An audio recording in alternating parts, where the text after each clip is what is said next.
Nizamabad parliament పరిధిలో బీజేపీలో నెలకొన్న గ్రూప్ రాజకీయాలకు చెక్ పెట్టేందుకు ఎంపీ అరవింద్ ధర్మపురి కీలక నిర్ణయం తీసుకున్నారు.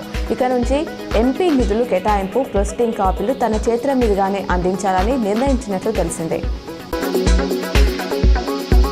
సీఎం రేవంత్ రెడ్డి ఏఐసీసీ రాష్ట్ర వ్యవహారాల ఇన్ఛార్జ్ మీనాక్షి నటరాజన్ సమావేశమయ్యారు. సీఎం నివాసంలో గంట పాటు జరిగిన ఈ కీలక భేటీలో తాజా రాజకీయ పరిస్థితుల గురించి ముఖ్యంగా చర్చించినట్లు తెలుస్తోంది. అలాగే కేబినెట్ విస్తరణ, పీసీసీ కమిటీల నియామకం పైన వీరి మధ్య చర్చ జరిగినట్లు సమాచారం.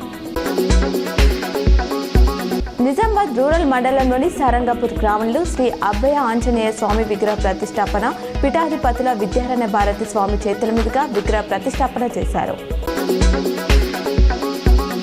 ప్రభుత్వం ప్రతిష్టాత్మకంగా చేపట్టిన రెవెన్యూ సదస్సులో గ్రామాలలో పరిష్కారం దిశగా పయనిస్తున్నాయి. శుక్రవారం ఎడపల్లి మండలంలోని మంగల్పాడ్ గ్రామంలో రెవెన్యూ సదస్సులు నిర్వహించారు. నగరంలోని బోర్గంపిలో గల మొటాడి రెడ్డి కళ్యాణ మండపంలో వివాహ వేడుకకు నిజామాబాద్ రూరల్ ఎమ్మెల్యే క్యాంప్ కార్యాలయంలో ఎమ్మెల్యే డాక్టర్ భూపత్ రెడ్డి హాజరై వధువరులను ఆశీర్వదించారు.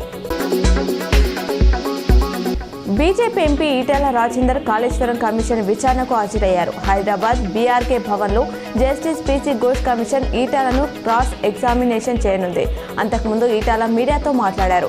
రాజకీయ లబ్ధి కోసమే కక్ష సాధింపు చర్యలు చేపడుతున్నారని ప్రభుత్వాన్ని విమర్శించారు. కాళేశ్వరం అక్రమాలతో తనకేం సంబంధమని ప్రశ్నించారు.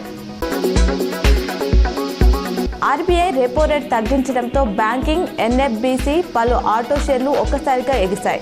ఇవాళ ఉదయం ఫ్లాట్గా మొదలైన దేశీయ సూచీలు రేట్ కట్ నిర్ణయం తర్వాత లాభాల్లోకి దూసుకెళ్లాయి. సెన్సెక్స్ 230 పాయింట్ల లాభంతో 81,670, నిఫ్టీ 87 పాయింట్ల లాభంతో 24,838 వద్ద ట్రేడ్ అవుతున్నాయి. దేశంలో కోవిడ్ వైరస్ రోజుకు విస్తరిస్తుంది. గత 24 గంటల్లో 498 కొత్త కేసులు నమోదయ్యాయి. దీంతో దేశంలో యాక్టివ్ కేసుల సంఖ్య 5,364కి చేరింది. నిన్న కర్ణాటకలో ఒకరు, కేరళలో 2, పుదుచ్చేరిలో ఒకరు చొప్పున 4 మరణించారు.